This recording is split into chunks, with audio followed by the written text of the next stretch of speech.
and the couple, the wonderful Rashmi and Sundaragopal. They are here finally, good to meet them. They are single-handedly responsible for making this evening happen. I want to thank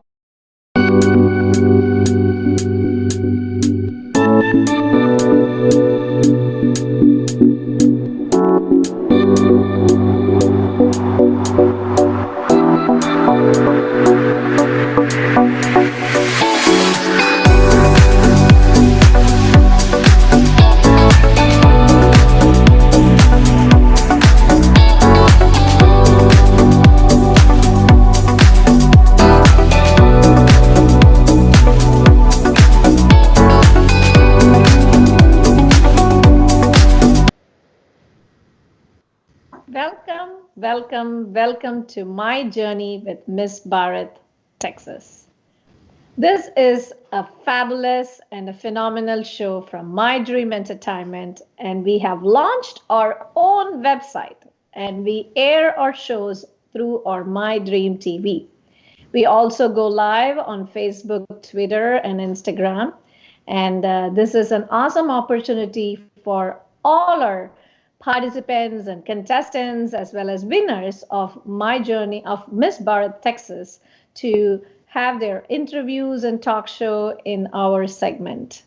And today on our segment, we have a very sweet heart, a very sweet little young teenager who won the Miss Teen Popular of Miss Bharat Texas 2019.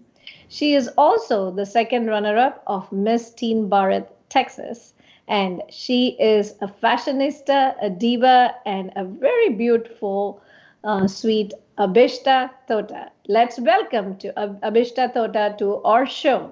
Can we have her have the show play on of her video?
Nisha. How are you?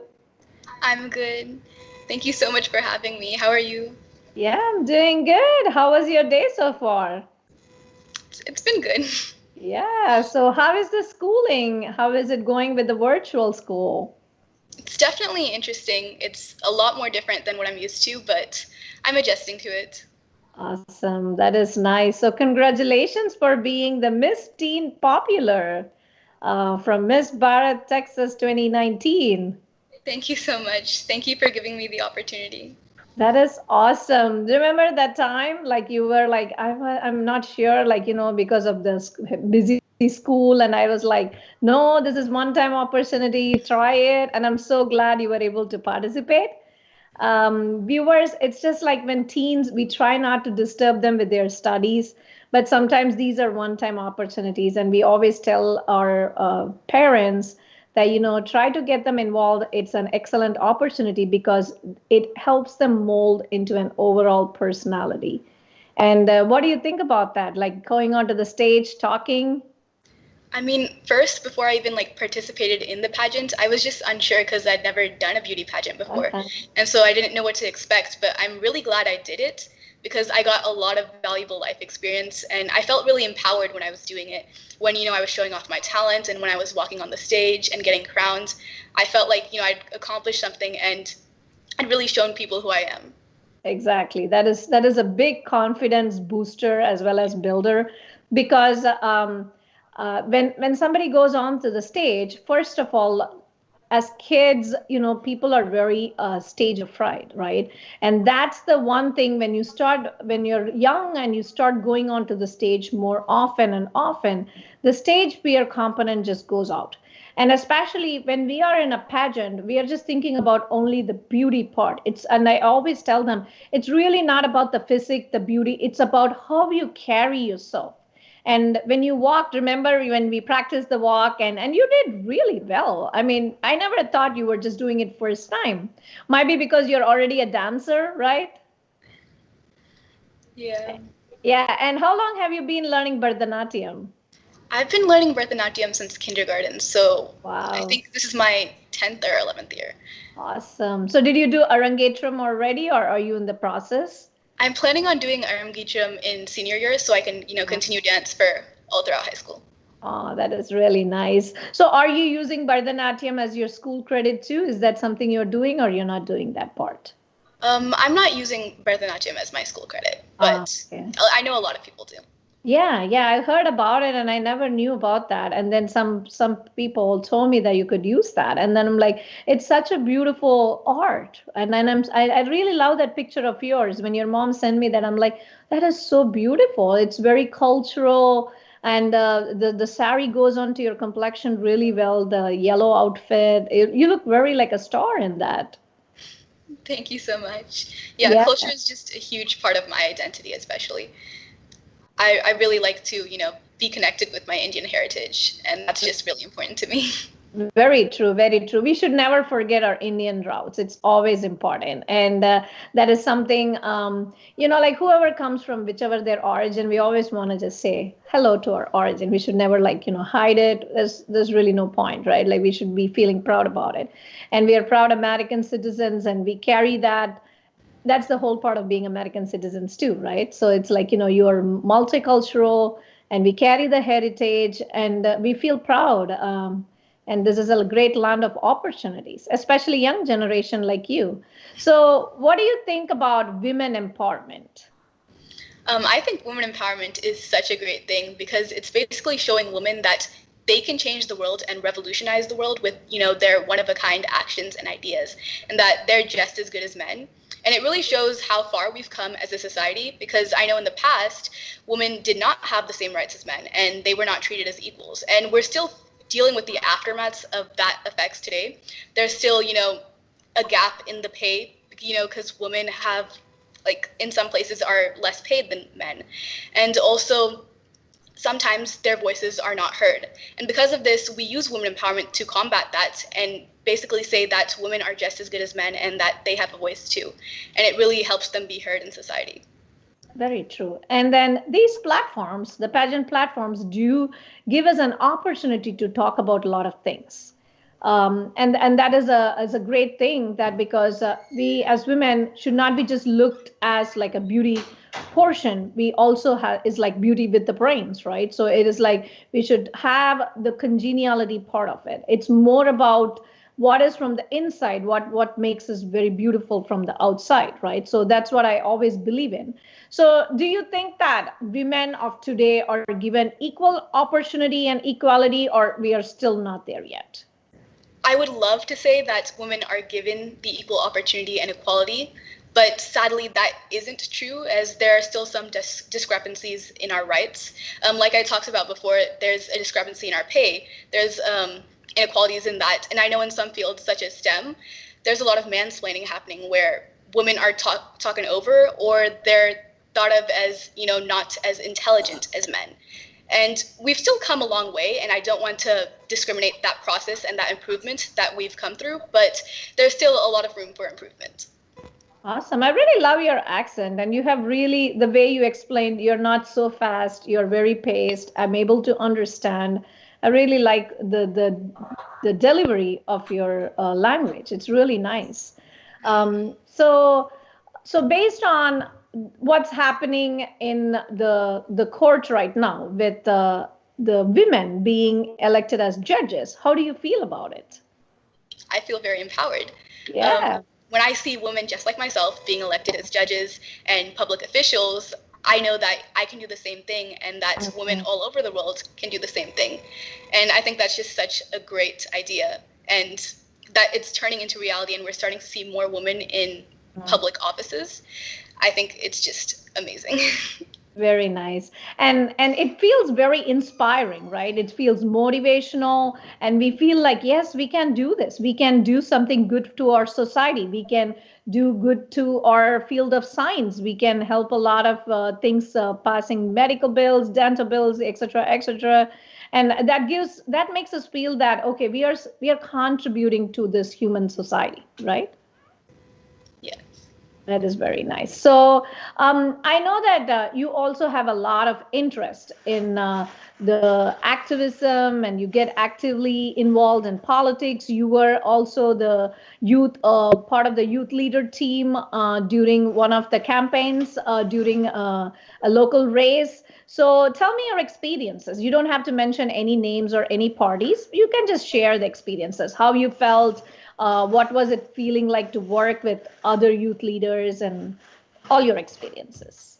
So I've worked with a lot of youth leaders and done a lot of activism in my community, and I feel like it's really important for youth to get involved in politics and what's going on in their community and society as a general, and address issues that are happening, such as, climate change. And there's just a lot of things that we have to care about. And activism is really a good way to get involved in a bunch of different issues and address them. And so I feel like if youth are involved in politics and everything that's happening around them, we're going to be more aware and be more informed and educated individuals. Very true. Very nicely said, because youth has to be actively involved in the day-to-day affairs of the running of the government. And I purposely didn't use the word politics, because, when people hear the word, especially parents, and when they link politics to the little kids, and they're like, no, my kid is not going to be in politics. I want her or him to study. And I feel like the education that's given in the school is a part of how they define it in the politics. That's also that's defined in there. And I heard a governor of Texas recently talk about they wanted to change a little bit of the educational system of the country to implement more values of patriotism and things like that. So I always feel that it is so important, like you said, youth has to be actively involved in the day-to-day affairs of the running of the government, and it is very, very important. The more the youth are understanding how things are done, then there would be less corruption, there would be less lot of bad things, and it will be more of a good environment, more helping to people. And that is really nice. I really love the answer that you did. And you're very strong in academics, and that I really love about it. Tell me a little bit more about that. School has just been a huge part of my life. I've always wanted to excel at school and my classes and academics, and I've never put that off. And so, because I know extracurriculars are very important for a lot of people, but it's important to know that school is going to get you places too, and that you should never put that off. It's going to be an important part of your life. Awesome. And I know, let me read out some of your accomplishments. And I know that you did win a lot of prizes. So I just want to read out a little bit of our accomplishments to our listeners. Abhishta Tota, she's multi-talented and she's excellent in fine arts. And that is one of her important part of her life. And she's learned and performed Bharatanatyam, like she said, for 11 years. She's talented in singing. I have heard her sing and she's very excellent. And she's also selected for honor choir as well as expert in Carnatic music. And she has academic excellence and you have earned the presidential award. Awesome. And she represented at the state level for science, Olympiad, math club, as well as the DI globals. As a freshman, she qualified for nationals on FBLA. Can you explain what is FBLA, sweetie? So FBLA stands for Future Business Leaders of America, and they basically provide a bunch of different events on business and other topics such as, computer programming, math, and it's really a good way for students to get involved in business-related ideas because the youth are the future generations, and it was a really good organization for me. Awesome. It's like you're able to lay a foundation of business and stuff like that, even at this young age. I can see you evolve to become a very successful entrepreneur. This is really awesome. And I feel very happy about it because our teen winners are not just the pageant winners, they are also overall all-rounders. That is like, something like a really awesome achievement by our winners. And she has also won numerous awards in speech competitions in middle and high school. She is also a state qualification in speech and debate. And also she won in Duke Tip. Social services, oh, that is awesome. Can you tell me a little bit on social services, sweetie? So first of all, public service and volunteering has been a big part of my family, as my parents are also really big community leaders. My mom actively volunteers in school associations, and my dad is a community leader in several religious and cultural associations, and they're always volunteering their time. And so that's where I learned that community service is really important. Mm-hmm. And I've started implementing that in my life because I know it's important to give back to the community. And you should always do it because you want to become a better person and also help the people around you, which I've been able to do through community service. And I've done that through volunteering at libraries, raising funds for the Houston Food Bank and starting initiatives on my own. It's been a really good journey and I've learned a lot from public service. Wow, very nice. And doing something for the food bank at this age is something not many kids do it. And that's really nice, Abhishta, that you're learning from your parents and you're applying that on your life and you're helping others. That is a very valuable input that you're sharing with our viewers today, because as a youth, it is not just having fun and hanging out, but also taking equal civic responsibility. And I think at this young age, you're really awesome learning from your parents, and you're also doing it for our community, giving back. And this is very, very nice. And we feel really proud of you. And this is such a sweet thing. Let me read out a little bit more. She also volunteers in very religious events and since childhood. Wow, that is good to know. And she also volunteered in Cinco Ranch Library for 1 year and in school's PTSA. She learned from her parents how to give back to the society that we discussed about. And she also, and her mom, she does volunteer in the PTA. And her dad, your dad is an awesome person. He has done great things to the community. They also collect funds and donate to people who are in need. And those are certain things. Not every person does it, because I've seen a lot of people, they just work and they just go home and they just have fun. But taking their time out of their very difficult lifestyle, like, tight, busy lifestyle, and then doing things for the community is not an easy task. And he and your mom sets a great positive example that you are able to learn from him and her, and when your friends are able to learn from you. This is really nice. And us talking about this in this program, it means a lot for our platform because we value everything as a person and not just a pageant. That is very important for us. And we also create a lot of friendship. And so, how do you feel about the whole journey? Did you create a lot of friends? How did it feel? Tell me more about that. I gained a lot of new connections and also strengthened old connections because when I participated in the pageant, a lot of my friends that I already knew were also participating, and that was really nice because I wasn't bored. But I also met a lot of new people and new examples, and that was just a great experience because I learned a lot from those people, and I had a great time. Awesome. So, very stressed at the backstage, or can you give some tips for our viewers? How did it feel walking on the heels? Give me some tips. So backstage, I was obviously stressed, just like anyone else. It was a lot of nerves and nervousness because I hadn't done this before.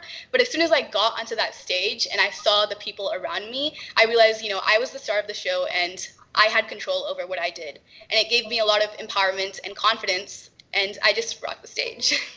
And you were rocking in both of your outfits. I really loved it. And it was really nice. I liked that outfit and the ethnic one. The color suits you so well. And you gave a very nice speech. I have to really appreciate on you. You had the command on the stage. That I should give it to you.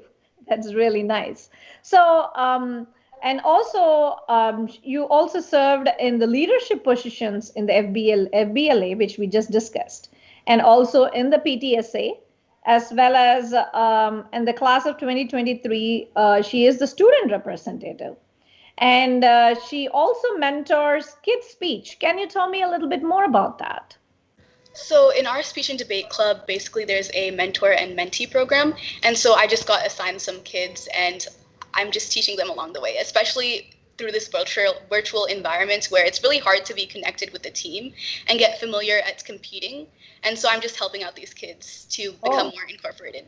Awesome. So you are mentoring them on debate. That gives me a good opportunity to, let's do a simulation debate right now. How about that? That will be fun, right? So let it be spontaneous, let it be simple and casual. So I am not a big fan of climate change. So I think climate change is not creating all of this. So how about you? What do you think? You are on this side or the other side? So I would want you to take whichever is your preference.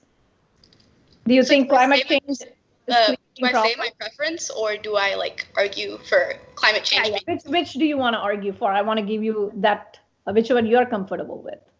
I'll argue for climate change. For the climate change causing all these disasters, right? Okay, awesome. So let's do a little quick debate kind of style, okay? So that will be nice. So point number one, okay? So I'm going to have you start the debate. So why do you think climate change has an impact on our life? Okay. First of all, let's just eliminate opinions from this debate. Let's just look at the facts. Evidence shows that climate change is a real thing. It's displacing millions of homes and, ice sheets are melting. And if science proves it, I don't think opinions should be a factor in this. And not only that, but we have to do something about it because I know countries all around the world, especially the US, are emitting a lot of carbon emissions. And so we need to introduce regulation to control that and basically combat it even in our personal lives and make sure that we are limiting our carbon emissions and doing everything we can to stop climate change because it's a very real thing and it's affecting our daily lives and it's going to affect our future generations. And so if we don't want it to affect our future generations, we need to act now, and climate change is definitely causing all this. Just look to all the evidence. That is nice. So I am the moderator as well as the opponent. Okay, so I'm going to talk about it. So when you really look into the climate change and all this, I kind of feel like it's kind of an exaggerated thing. I do believe that climate change is there, but whatever they are showing, like from forest fires to all the flooding, I kind of feel that that is man-made and that is not true. That is not a result of climate change. And the simplest example that I can give is Noah's Ark with all the flooding. So when there was flooding, even in the Bible, so where was cars and pollution and all of that? What was causing that flooding? So to me, my side of the argument is it is the earth goes through a pattern of changes in science, and it is does explained by science and the flooding, and they do move things around with the atmosphere and everything. So flooding has always been there. Same thing with the forest fires. How did the dinosaurs become extinct? So the extinction is a process of the natural evolution as well as Darwin's theory of the selection of the fittest. So to me, I kind of feel that the climate change is happening, but it is not, it's exaggerated by human beings for political reasons that they are exaggerating to make it a big drama like effect, but that is not true. So let's go into, do you have anything opposing to that, my side of the argument?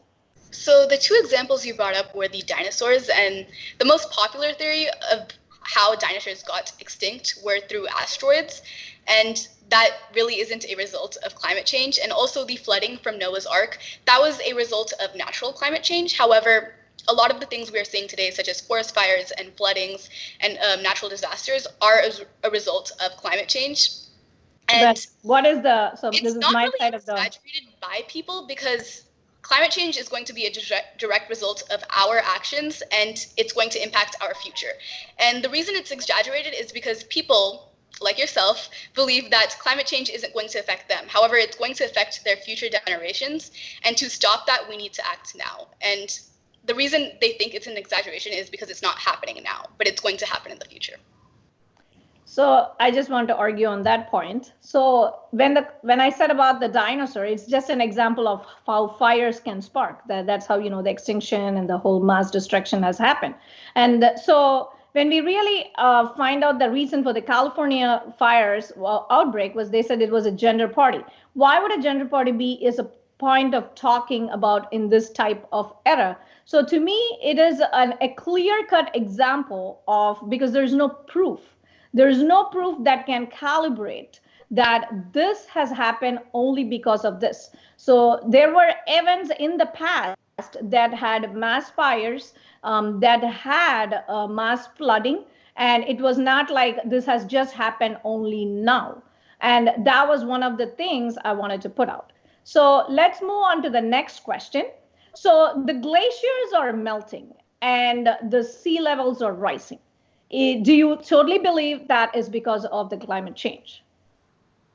It's because of greenhouse gases, and climate change is a result of, you know, a natural part and a man-made part because of carbon emissions. And glaciers are melting because of greenhouse gases. So I do believe it is a result of climate change. Okay, so on my side of the argument, I want to bring it up that in the olden days, in the history and geography, we have studied that there were some parts of the world that was frozen and then they unfroze. And there were some parts of the world that were, olden days were desert and not deserts anymore. There were some. So that is, to me, it is a reversal of things that keep happening. What I do not like is colonization of the Antarctic as well as the Arctic by human beings. That is what is causing all these glaciers melting, as well as, I mean, of course, climate change is there, but it is not to a point that it is happening like a direct impact. So people should be like really cautious when they go and colonize those places. I personally feel that instead of talking about climate change causing all of this, they should stop colonizing Antarctica and Arctic. They should leave those places alone. They shouldn't go and do stuff, because what happens is, like, I mean, when human beings start using those places, there's definitely going to be changes. Like, why should the ship even go into that point? I mean, you're creating some changes in the sea, like, you know, the currents. There are certain things that would happen. That could be a result causing some glacier changes. We do not know if man is really behind in causing this melting to happen, because there is no proof. But we can create that artificially. And there is also, in the BBC has aired that there is a cloud making machine in one of the basins of Mississippi. I mean, we do not know. I mean, there's videos of it, because it's hydrogen and oxygen and then just goes in there and you create a cloud. So to me, on my side of the argument, climate change is true, but man is being exaggerating it for political reasons. So can you want to defend that?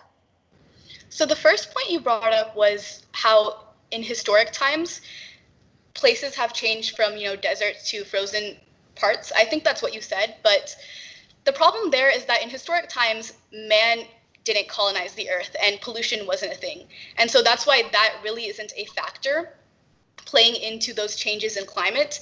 And then the second thing that you brought up was that climate change isn't a result of human activity, it's more because of humans colonizing Antarctica. But the thing you have to realize here is that these glaciers are huge, and I don't think a couple of colonizations in these places are going to cause these glaciers to melt. It's going to be something that's more of a global impact. And so pollution from all over the world combined is what is really melting these glaciers, and not just these colonizations on, two poles. And on top of that, I don't have specific scientific evidence, but I know there's several research reports from NASA and the United Nations that human activity is really causing climate change and causing these glaciers to melt, especially because of these greenhouse gases and carbon emissions. Awesome. That is a nice point of argument. So on my defense, I just want to say one word. To me, that glaciers are melting, but it wouldn't melt this exponentially if human beings are not involved behind the melt. Same thing with the deforestation of Amazon. Those are the things they should stop doing it, and they should be concentrating in planting more trees rather than cutting down their use of petrol and gas, petrochemicals and stuff. So that gives us to the next question. So do you believe in the Green Deal? Do you believe in being going green? So what is your thought process on that? So going green is a kind of vague term that could mean investing in more green technology, cutting down carbon emissions. I know there was the Green New Deal, and I did think that was capitalizing at a very important idea about how climate change is coming and we need to reduce our carbon emissions. However, it wasn't the most practical. And that's the problem with climate change, is it's really hard to control it because these methods are really impractical. Countries aren't going to listen to cutting down carbon emissions, and there's a lot of things that Americans need to do on a personal level, such as not riding the car as much and trying to opt for more energy efficient methods and even electrical cars. So there's just a lot of factors playing into climate change. We definitely need to invest in more renewable technologies because that's going to have a significant impact on climate change and also create jobs for the American people. And so there's a lot of plus sides to these different methods that you can use to combat climate change. And I think that's one of the problems here, is that it's a really vague and huge idea, and it's really hard to find practical methods to combat it, which is the problem that we have to address. Yeah, awesome. So my side of the argument is, since I truly believe in climate change does not cause all of this drama that's happening in the world, from flooding to forest fires to all of these things, man is creating flooding, man is creating the deforestation to, as a result, creating all of that. And it's not the use of the petrochemicals as well as the gasoline that's causing that. My side of the argument is it is like a political field where some countries want to remove the self-independent characteristic of any nation and to have them more of a self-sufficient, to brainwash them into a Green Deal. So what happens is they automatically is going to be dependent on all of this. But we know how these Green Deals happen. It will happen in the long run, but there is a transition, and we cannot stop all this drilling and these things like right away. That would have a great impact. So to me, people are trying to connect climate change, but there is no strong scientific evidence to actually support that this is what is causing the forest fires. So it is definitely to my side that I am highly suggestive of that. There is no direct high proportional link between climate change and all these disasters that's happening in the world. The climate change does have an impact on the actual world, but not to this exponential way of when they say that in 5 years, there's going to be like the world's going to sink. That's not going to happen. But it is always good to educate about going green and slowly transition. And in the long run, when we become self-sufficient, we can invest more in science and get all those green stuff, but not like totally removing and invest in new projects and trillions of dollars, those are stuff. So you want to defend that? So what I'm arguing here is that climate change is a real thing. How we combat it is going to be a different debate. And so you actually support my idea, and I think we agree on some common points. Climate change is a real thing, and we are going to need to find a practical solution to address it. And I think the main point that you're trying to express is that there isn't a direct correlation. And no matter how much I argue, it's really going to come down to the scientific evidence, which we really don't have access to here right now. But basically, yes, there are some natural disasters that are caused by man, and then there are some that are caused by man through climate change. And there's a lot of scientific evidence that supports that, such as what I mentioned before from the UN and NASA. And I think that's what it's going to come down today. It's the evidence, which we really don't have access to here right now. So. Awesome. You really finished it so well. Awesome, sweetie. Awesome, Abhishta. So just to finish that, wrap up that, I mean, this is not the part of the debate anymore. So what do you think as people, human beings, we should do to support our Mother Earth, planet Earth? We should do a lot of things because this is where we're going to live for the rest of our lives and our future generations. Planet Earth. Yes. This is our home. What do we do? And so there's a lot of things that we can do on a personal level, such as reducing our personal carbon emissions and, not using the car, riding the bike more, not littering, and no making pollution, don't destroy the ecosystem. Yes. And so there's a lot of things we can do on a personal level, but it's going to be hard for everyone to get on board with that idea, and that's just a point of addressing reality. But we should definitely do what we're able to do, such as, reducing pollution, reducing trash, and yeah, there's nothing really I can say for that. Exactly. So do not pollute soil, do not pollute water, grow more trees, be kind to the animals, don't destroy the animals, because destroying animals and selling them in those wet markets will actually affect the ecosystem, and that is going to cause some problems for the viruses to jump species and things like that to happen. So that just puts us into the point that we should take more responsibility as a human being to make sure we protect our planet Earth, as well as we make sure we take good care of the other species. I just wanted to share those good thought processes, and especially your youth. And then, when youngsters watch that, there needs to be some message, some great message from our segment, not just like a show, hey, we are just doing fun talk and all of that, but at the same time, there should be fun as well as some lot of messages that we can pass on. And I think we did a great job, right? Yeah. Is there anything else that I should talk about? Is there anything that we kind of left out? And I know we talked about women empowerment. We did a good debate too. And you also did a lot of speech contests, and you won in many of them. And it's like the US extemp. And also your hobbies are singing, dancing, and speech. And like we discussed, she has interests in business management, technology, activism, and politics. I really like the part we discussed about the politics part and the youth leadership. That's really nice. So what do you think women should do to protect themselves from abuse? This is another question I'd really love to ask most of my teen contestants. What you should do to protect each other, protect ourselves from abuse, from any kind of abuse from men, abuse from other women, anywhere, or abuse from work. What are the things we should do? We should take actions. So abuse is a horrible part of reality. It's something that we should address. And women should definitely protect themselves from abuse by, making themselves more confident. If they're confident individuals, people don't want to mess with them. And also tell other people that they're aware that if they're going to abuse themselves, then they're going to take action.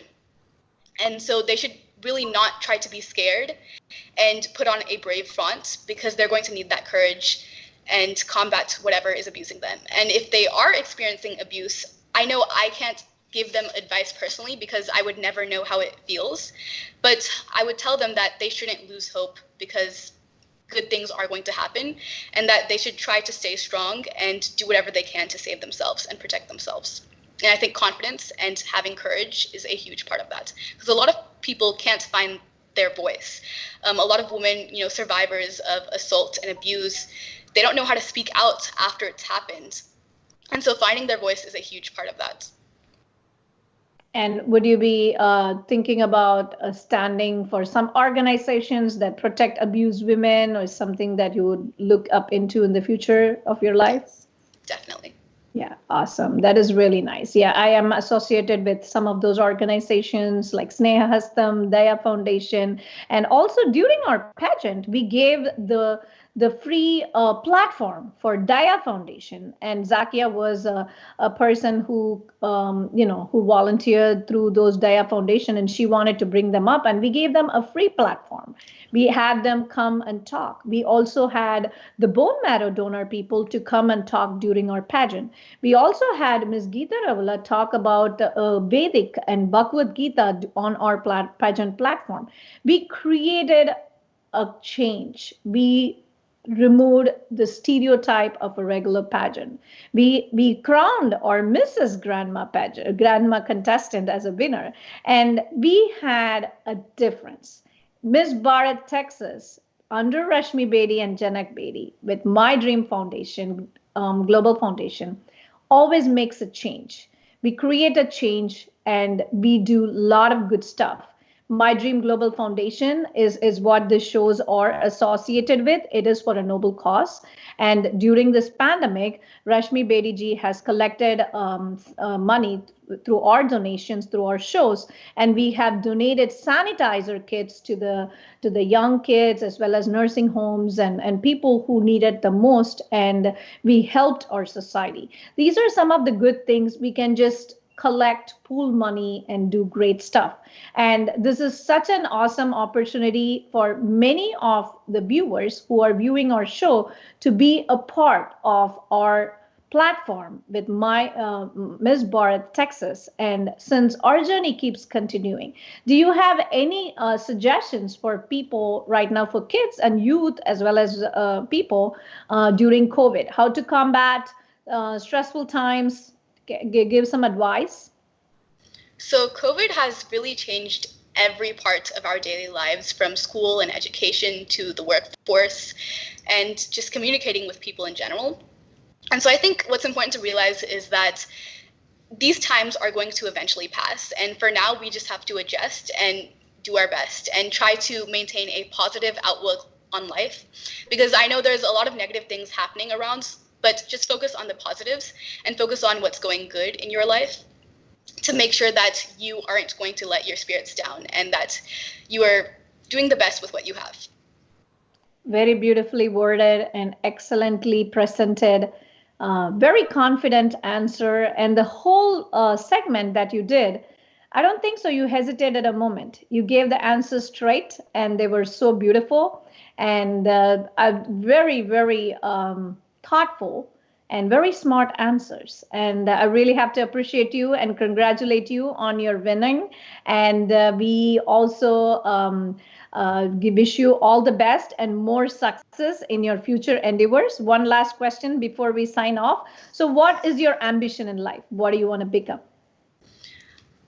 Okay, so the first answer I have is I know there's a lot of pressure on youth to know what they want to become at a young age. And something that I want to just put out there is that it's okay if you don't know what you want to become, because all that matters is that you are doing something that you love and are very passionate about.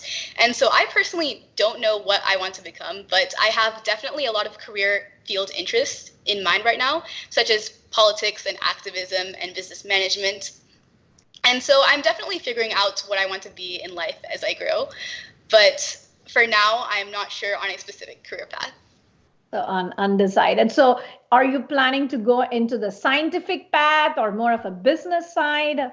More of a business side, definitely. More That's of business what I've side. narrowed down.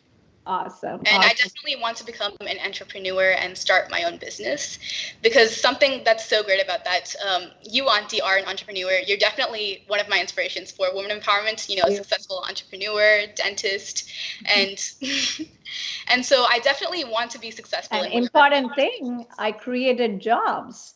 You know, Yes, it's so important. Another thing is we really insist people to not use the resources, but add to the resources of the great country of America. This is a land of great opportunities. There is this one side of the people that is working hard and paying all these taxes, and there's this other side of the people that just don't work hard. So there needs to be a balance and there needs to be a bridge, and everybody should add to the resources of this great nation. And when our Liberty statue, she holds the torch, and the torch carries the values of this immigrant nation. And we need to create more jobs, and we need to keep it's our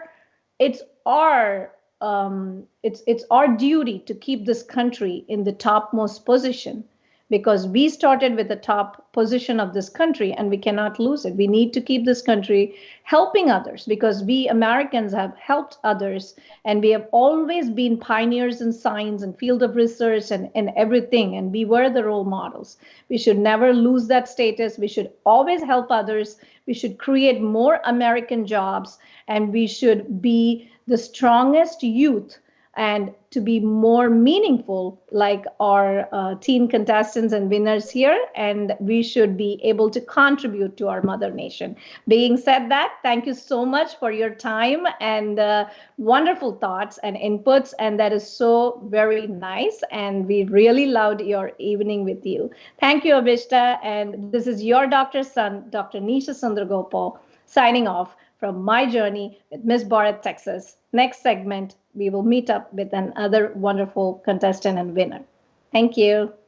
Thanks for having me.